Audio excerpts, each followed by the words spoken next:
تو میرے بھائیوں، میرے دوستوں، ہم نے حدیث پاک میں پڑھا تھا، آپ صلی اللہ علیہ وسلم نے ارشاد فرمایا، بنی اسرائیل کے ایک قاتل شخص ایک قتل کیا، دوسرا 10 قتل ہو گئے، 20 قتل کر بیٹھا، 50 قتل کر دیے، ایک کم 100 قتل کر بیٹھا وہ۔ پھر اس کو احساس ہو گیا، پھر وہ شرمندہ ہوا، اسے ندامت ہوئی، اس کے ضمیر نے اسے جھنجھوڑا اور صدا لگئی کہ یہ کیا کر رہے ہو؟ قتل وہ بھی انسانیت کا قتل، 1 2 نہیں، 100 کے قریب، ایک کم 100۔ ندامت اور شرمندگی کے ساتھ ایک اللہ والے کی مجلس میں پہنچا، اس وقت کے ایک علم والے شخص کے پاس پہنچا اور آ کر عرض کرنے لگا، مجھ سے بڑی خطائیں ہوئی ہیں، اور ان خطاؤں میں سے ایک سب سے بڑی خطا یہ ہے کہ میں نے انسانوں کو قتل کیا، 1 2 نہیں، 99 انسانوں کو میں قتل کر چکا ہوں، میرے لیے کوئی معافی کی شکل ہے؟ میں توبہ کرنا چاہتا ہوں، میں معافی مانگنا چاہتا ہوں، میں شرمندہ ہوں، کیا میرے لیے بھی کوئی راستہ ہے معافی کا، توبہ کی قبولیت کا؟ اس اللہ کے بندے نے کہا، اتنے زیادہ قتل کیے، اتنے زیادہ قتل، یہاں سے اٹھ جاؤ، چلے جاؤ یہاں سے، آپ کے لیے کوئی توبہ معافی تلافی نہیں ہے، یہاں سے چلے جاؤ، دور ہو جاؤ، کہیں اللہ کا عذاب آئے آپ کے اوپر، میں بھی اس کے شکار نہ ہو جاؤں۔ اتنے بڑا غضب آپ نے کیا، اتنا بڑا جرم، اتنے بڑے گناہ، 99 انسانوں کو قتل کر کے پوچھ رہا ہے کوئی میرا راستہ؟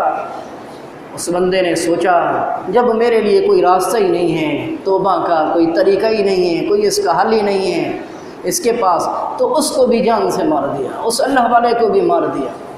باہر نکلا، پھر وہی ندامت، شرمندگی، رونا دھونا کہ میں کیا کروں، اب تو میرے ہاتھ سے اللہ کا ایک نیک بندہ بھی مارا گیا اور 100 قتل کر بیٹھا ہوں۔ اب پھر احساس ہوا، لوگوں سے پوچھا، میں توبہ کرنا چاہتا ہوں، میں معافی مانگنا چاہتا ہوں، مجھے راہ دکھلا دو، کوئی اللہ والا ملوا دو جس کے پاس چاہوں جاؤں اور وہ مجھے طریقہ بتا دے اور میری توبہ قبول ہو جائے۔ لوگوں نے بتایا، فلاں بستی میں چلے جاؤ۔ وہ بتانے والے نے کہا، اس بستی کے ماحول میں آپ رہ چکے ہو اور اتنے قتل کر چکے ہو، اس ماحول سے نکل جاؤ، اس ماحول سے نکلو، فلاں علاقے میں جاؤ، ماحول بدلے گا، وہاں اللہ کا ایک نیک بندہ بیٹھا ہے، اس کے پاس جا کے درخواست کرنا اور توبہ کا راستہ پوچھنا، ماحول بھی بدلیں اور وہاں جا کے ان سے طریقہ بھی پوچھیں۔ تو اس نے دل کے اندر تو ندامت تھی، شرمندگی تھی، توبہ کا جذبہ تھا، اس علاقے کو، بستی کو چھوڑ کر چل پڑا۔ آدھے سے کم سفر کیا، راستے میں زندگی نے ساتھ نہیں دیا، زندگی کے آخری لمحات پہنچ گئے اور روح نکال دی گئی۔ یہ وہیں سویا ہوا ہے، فرشتے آتے ہیں، رحمت کے فرشتے اور غضب یعنی جہنم کے فرشتے اور جنت کے فرشتے۔ جنت کے فرشتے کہتے ہیں اس کی روح کو ہم لے جائیں گے، اور جہنم کے فرشتے کہتے ہیں اس کی روح ہم لے جائیں گے۔ رحمت کے فرشتے کہتے ہیں یہ نیکی کی راہ پر چل پڑا تھا، یہ توبہ کے جذبے سے نکل چکا تھا، یہ اللہ والے کی صحبت کے جذبے سے نکلا تھا، یہ معافی کے جذبے سے نکلا تھا، اس لیے یہ اچھا نیک ہے، ہم اس کی روح کو لے جائیں گے۔ وہ کہتے ہیں ابھی تک پہنچا نہیں ہے، ابھی تو راستہ ڈھونڈ رہا تھا، ابھی تو اس نے کامل مکمل توبہ نہیں کی ہے، یہ تو منزل تک پہنچا نہیں ہے، یہ تو 100 انسانوں کا قاتل ہے، یہ تو جہنمی ہے، اس کی روح کو ہم لے جائیں گے۔ فرشتے جھگڑ رہے ہیں، رب تعالیٰ نے ایک فرشتوں کو بھیجا کہ جاؤ میرا فیصلہ ان کو سنا دو۔ میرا فیصلہ یہ ہے کہ انہیں کہو زمین کی پیمائش کریں کہ جو پہلی بستی سی جہاں سے نکلا ہے اس کا سفر زیادہ ہے یا اس کا سفر زیادہ ہے۔ جس کا سفر زیادہ ہو، جس کا سفر کم ہو، اس کو دیکھ کر فیصلہ کیا جائے۔ اگر آگے کی بستی کا سفر کم ہے تو یہ جنتی ہے، اس کی روح کو جنت والے لے جائیں۔ اگر سفر یہ پچھلا جو ہے وہ کم ہے اور وہ آگے زیادہ سفر رہتا ہے تو جہنمی ہے اور جہنم کے فرشتے اس کو لے جائیں۔ حقیقت حال یہ تھی کہ اس کا سفر کم تھا اور آگے کا سفر زیادہ تھا۔ اللہ پاک نے زمین کو حکم دیا سکڑ جا۔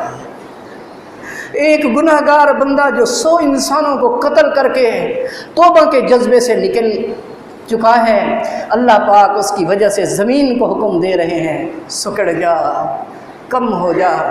یہ میرا بندہ مجھے راضی کرنے کے لیے توبہ کے جذبے سے ماحول چھوڑ کر، اپنا گھر چھوڑ کر، علاقہ چھوڑ کر نکل چکا تھا، اس لیے اس کو ہم نے قبول کر لیا، اس کو ہم نے معاف کر دیا۔ تو میرے بھائیوں، ایک شخص توبہ کے جذبے سے نکلتا ہے، ابھی منزل تک پہنچتا نہیں ہے، رب تعالیٰ اس کے لیے فیصلے فرما دیتے ہیں جنت کے اور معافی کے۔ تو میں اور آپ تو حضرت محمد صلی اللہ علیہ وسلم کے امتی ہیں، ہمارے پیچھے تو ہمارے پیارے نبی کی دعائیں ہیں، اور ہم تو رمضان کے عشرہ مغفرت میں موجود ہیں، ہم تو روزے کی حالت میں ہیں، آج تو جمعہ کا دن ہے، ہم تو اللہ کے گھر میں صاف ستھرے اور نہا دھو کے وضو بنا کے آئے ہیں۔ جب ہم صدق کے دل سے توبہ کریں گے، وہ رب تعالی ہمارے اوپر بھی کرم فرمائے گا، ہمیں بھی معاف فرما دے۔ کیسے اس کے نام ہیں، وہ رحمان بھی ہے، وہ رحیم بھی ہے، وہ کریم بھی ہے، وہ حلیم بھی ہے، وہ ودود بھی ہے، وہ حنان بھی ہے، وہ منان بھی ہے۔ رب تعالیٰ کے خوبصورت نام ہیں، اللہ کے ناموں کو محبت کے ساتھ پڑھیں، سارے ناموں پر غور کریں، سب نام اللہ کے محبت والے، سب نام اللہ کے شفقت والے۔ اس کے باوجود ہم اپنے رب کی طرف نہیں آتے، جس کے کرم کی کوئی انتہا نہیں، جس کی رحمت کے سمندر کا کوئی کنارہ نہیں، جس نے جس دن آنکھ کھولی تھی اس دن سے لے کر آج تک اس نے ہماری ہر ضرورت کو پورا کیا، ہر مشکل میں اس نے ہماری مدد فرمائی، اس نے ہر مایوسی میں ہمیں کامیابی عطا فرمائی۔ اللہ پاک نے ہمیں رات کی نعمتیں عطا فرمائی، دن کی نعمتیں عطا فرمائی، اولاد کی نعمتیں عطا فرمائی، جوانی صحت ایمان کی دولتیں عطا فرمائی۔ کتنی اللہ پاک کی نعمتیں ہیں، اللہ کی رحمتوں کی بارش برس رہی ہے ہمارے اوپر، پھر بھی اللہ کو ناراض کیے بیٹھے ہیں۔ رمضان کے مبارک مہینے میں بھی اللہ سے توبہ کرنے کی ہمت اور جذبہ پیدا نہیں ہو رہا۔ کب توبہ کریں گے؟ یہ عشرہ بھی ختم ہو جائے گا، آخری عشرہ بھی ختم ہو جائے گا۔ یہ رمضان جیسے روزے، یہ رمضان جیسے مبارک اور قیمتی لمحات پھر کب ہمیں ملیں گے؟ آنے والا رمضان قسمت والوں کو نصیب ہوگا، یہ بڑے قیمتی دن ہیں، ان جیسے دن زندگی میں پھر نصیب نہیں ہوں گے، یہ روزے پھر نصیب نہیں ہوں گے، قسمت والوں کو ہوں گے۔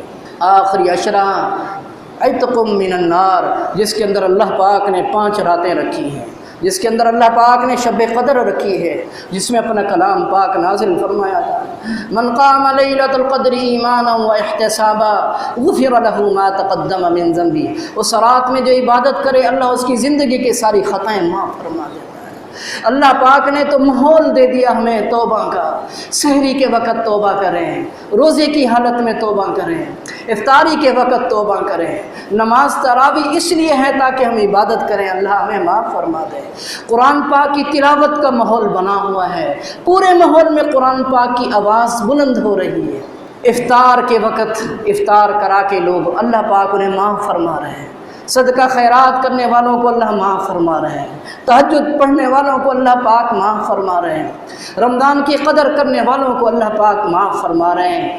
تو دعا کریں اللہ مجھے اور آپ کو بھی معاف فرما دے، اللہ رمضان کی رحمتوں میں ہمیں بھی کچھ حصہ عطا فرما دے۔ اس مغفرت میں، عشرہ مغفرت میں اللہ جنہیں معاف فرماتے ہیں اللہ ہمیں ان میں شامل فرماتے ہیں۔ ہم قصوروار ہیں، گناہ گار ضرور ہیں، لیکن اللہ کی رحمتوں کی بارش برس رہی ہے۔ یہ عشرہ مغفرت کا عشرہ ہے، بس ہاتھ پھیلا کے ہمیں بیٹھنا ہے، ہمیں تو دامن پھیلا کے بیٹھنا ہے، ہمیں تو نماز کے اندر کھڑے ہو جانا ہے، ہم نے تو قرآن کھول کے بیٹھنا ہے، ہم نے تو روزے کی حالت میں دن پورا کرنا ہے، کرم وہ فرمائے گا۔ ہم شکل تو بنائیں، ہم محنت تو کریں، ہم قدم تو اٹھائیں، ہم مانگنے والے تو بنیں۔ اللہ کی رحمتوں کی کوئی انتہا نہیں ہے میرے بھائیوں، اللہ مایوس نہیں فرمائے گا۔